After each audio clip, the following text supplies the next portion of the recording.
What's up, everybody? Welcome back. It's DisThunder, and let's waste no time. Let's get right into it. We're going to take a look at the Mezco 112 Collective Duke from the G.I. Joe subline.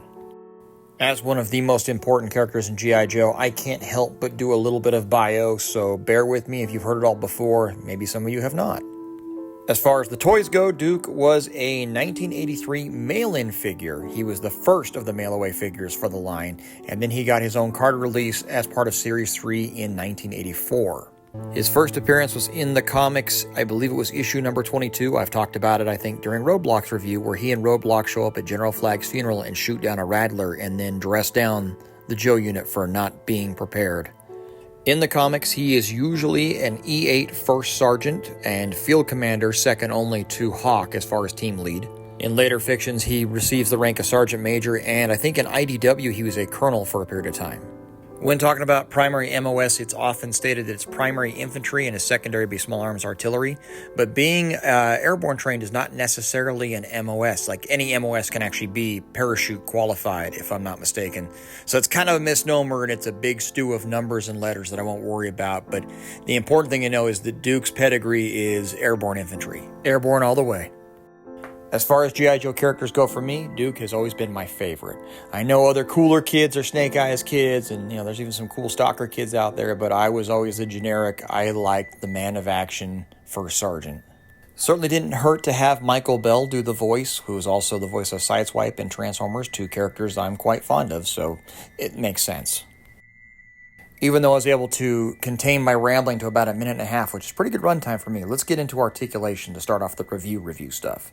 You see, we have a ball-jointed shoulder, and I feel like there is a little bit of a butterfly joint in there, which means, here again, we might be dealing with a new body. Anyway, good range out, really nice double-jointed elbow. There is a bicep swivel that I kind of wiggled in there. Yep, there you go. And ball-jointed wrist, which actually seem to have a little bit more range than average, which definitely helps with the weapon poses. Double ball-jointed neck, one that goes down to the collarbone, one at the top. There is a torso joint right under the rib cage, and that allows for pretty good swivel and not too bad as far as the forward and back range of motion goes, which means good for going prone. Waist joint hidden in there somewhere. For the lower body, we've got ball-jointed hips, surprise, surprise, good range out, good range forward, and pretty good range at the double-jointed knee. For combat pants, I'm pretty happy with all this. And then a new style boot, or a new sculpted boot with the usual ball-jointed ankle. I was actually going to hate on the boot sculpt and its lack of laces showing until I realized the Retro Duke has the exact same style, and so does the original, so they get a pass on that one. There's also a nice little tread design on the bottom of those boots. Overall, a lot of what you're looking at here is just a nice update to the original sculpt. I do have some nitpicks. I'll get into those later. They are extremely minor, but I need to bring them up regardless because that's the point of doing a review. Anyway, here he is with my slightly customized Snake Eyes and my Roadblock, and this team right here is going to be the core of my Joe team going forward from this day forth. This is where it starts. Getting back to what I was saying, though, here he is with the retro carded Duke, and you can see there is, obviously it's the same character, so that's not much of a stretch, but there's definitely, I would say, a preference toward the original style. He's kind of kept simple deliberately for that reason. Now, the one thing the Retro Duke gets right that I wish the Mezco one had done is I am sorely missing the flag patch and the jump wings.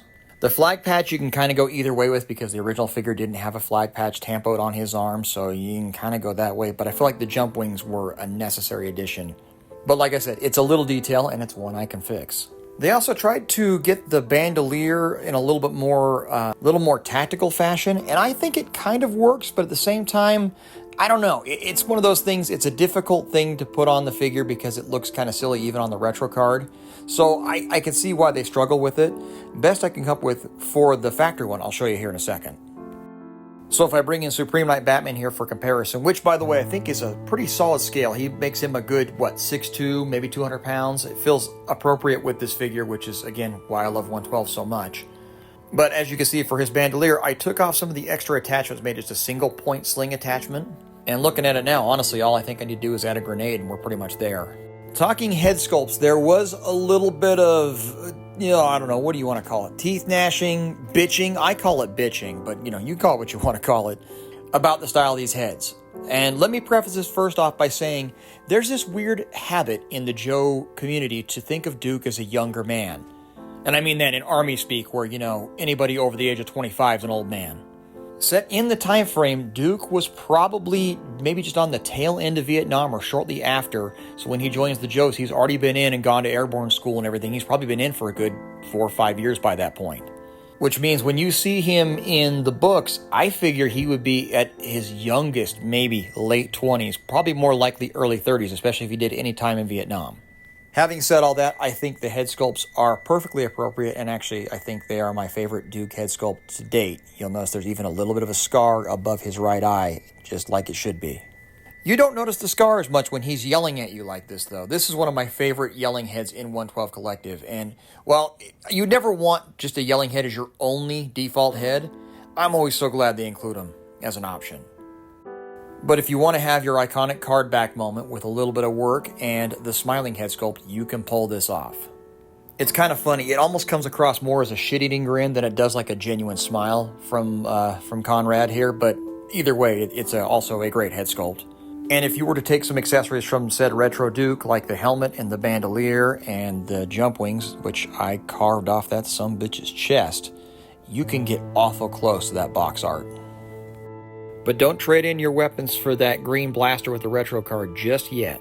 Duke comes with a pretty impressive loadout with some interesting stuff we've not seen before. First up, his sidearm looks to be an FN 509.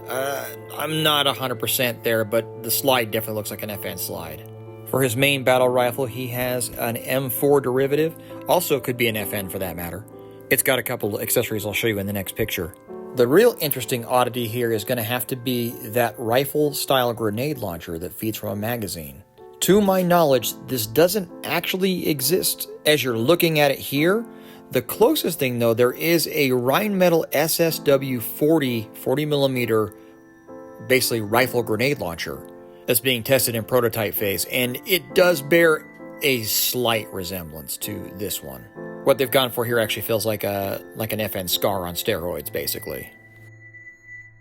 But this is only a piece of the loadout because we also have a backpack, a radio, canteen, binoculars, helmet, which actually does look better if you slap the Black Skull goggles on there like I did, as well as a desert-colored camo poncho, handful of grenades, and an e-tool shovel. This is about the only time I can honestly say that somebody puts the Hasbro G.I. Joe loadouts to shame. Also pictured here, you can see the M4 with its added silencer and foregrip. One thing I want to mention about that M4, though, be very careful with the back of it, like where the buffer tube would be. It's very small attachment, and it can bend easy or snap off, which I've done to one of mine. Coming back to the backpack, it does have some elastic straps on the outside for storage, so you can put the radio on one side and the e-tool in the middle, and then like if you want to put the knife sheath on the other side or something, that would work as well. The top of the backpack does open. It's not super spacious though, so you could maybe barely fit binoculars in there, or the magazines would fit fine. The fact that it has any feature at all is really good enough for me because the sculpt on it is excellent. Having played around with it for a few days and actually gotten a second one so I could do more things with it, I've actually found that the helmets that came with one of the Mattel WWE Creative Superstar sets fits on his head really well. I've used these helmets for years, and I think I kind of like this one better than the ear cover one that he has that's very similar to Roadblock's. He doesn't quite pull it off as nicely as Roadblock does. As you would also expect, he comes with a healthy supply of fire effects, but the real standout, of course, is going to be the one for the grenade launcher. I am incredibly impressed by the paint work and the transition from like the fire effect to the translucent to the smoke effect, and just how durable it is. Like, it holds its own weight through that barrel perfectly. Here again, might be one of the coolest effect pieces Mezco has done so far. One of the things I actually meant to take a picture of and I forgot to as I was editing this was there's like a boot splash effect he comes with, which I haven't yet found a picture use for just yet. Obviously, it would be good for like a dramatic running pose, which I don't tend to do for reviews because I try to keep the figures to where you can see them. But it's still really cool, and I think it was a unique idea. Much like Roadblock, the thing about this figure that I really enjoy is there's obviously no wrong way to set up his loadout. So really, me not showing all the accessories is kind of par for the course for me. But really, I kind of want to leave it an open palette so you guys can decide how you want to load him up. The weapons and the gear overall all kind of strike this nice balance between realistic military equipment and more fanciful, fun G.I. Joe stuff, or tip-of-the-spear, sci-fi-ish kind of weaponry, like the giant rifle grenade launcher. It certainly looks like an actual weapon, and even has a removable bipod. I don't know what the lower piece of it's for, but it's still damn cool looking, and it is absolutely intimidating in Duke's hands, so you really can't go wrong there. Oddly, I find myself taking more pictures of him or having him pose with the backpack more often than not. It actually does a nice job of not really getting in the way, but just kind of adding a little bit more interest to his appearance, having those extra straps over his shoulders and whatnot. So, trying to come back around to making this have at least some semblance of a review, you have to ask the question, or I have to ask you the question rhetorically, is this worth a purchase? And of course it's worth a purchase. That's a silly question. We're talking about G.I. Joe almost in any circumstance, especially silly when we're talking about Mezco G.I. Joes. Now, like I said, were there a couple things I might have done different? Yes, and so I did do them different when I had the figure in my hands. But honestly, they are small things. They are literally teeny small things that are not the worst thing in the universe to add to your figure if you decide that you need to have the jump wings like I did, if your OCD just wouldn't let you sleep without knowing those were on there. Let me think. What other little things can you do that I messed around with the thigh holster from the Retro Card Duke. I kind of made a hybrid of the two for one of my figures so that you could have the thigh drop holster. But that's obviously not a big deal. That's a preference thing. And we already talked about the bandolier, so I got you covered on that. So I guess to dumb it down and put it in a more simple tense, this Duke figure gives you 90 to 99% of what you need for your perfect mind's eye vision of the character. And with source material like G.I. Joe, where you are fighting the multi-headed dragon of Sunbow and the Ron Rudat box art and the actual figures themselves and the Marvel Comics, it's kind of tough to say what's the definitive look. And this isn't a Batman figure, so it's not like you're going to get 5 or 6 or 10 more down the road to replace them. We might, we got a couple Snake Eyes. I can make several excuses for more Duke figures, but that may not be something that Mezco wants to do. So that being the case, they've provided us here with a figure that's kind of like everything, just about everything you need for the definitive look. Or if you like him kind of simplified, he is the definitive Duke. Done. You're done. Take him out of the box, enjoy the hell out of him, and tell me in the comments all about it. You guys can tell when I'm passionate about something, right? I get kind of rambly, and it doesn't so much become a review as it becomes me having a one-sided conversation. But I like to imagine you guys talking back at me through the screen, so I try to imagine, like when you're talking shit at me, I try to hear it back. But anyway, I'm having a lot of fun. This is a great figure, and this was a huge pick-me-up for what's been a not-so-fun couple months, and it kind of, I don't know, feel a little like I'm 4, 5, 6 years old again, and I honestly can't thank Mezco enough for that, and I can't thank him for putting up with my erratic reviews and my weird schedule and helping me get figures so I can review them for you guys, and it obviously means the world to me that you guys come and listen to me ramble and look at my pictures and talk about my toys. And I can't thank you enough for coming through and subscribing and just being a part of it. It's been a lot of fun. Just like this figure's a lot of fun. So you should go get one. And I think I'm going to call it here. I will talk to you guys again soon because I got a couple more boxes to go through. So I'll be back. See ya.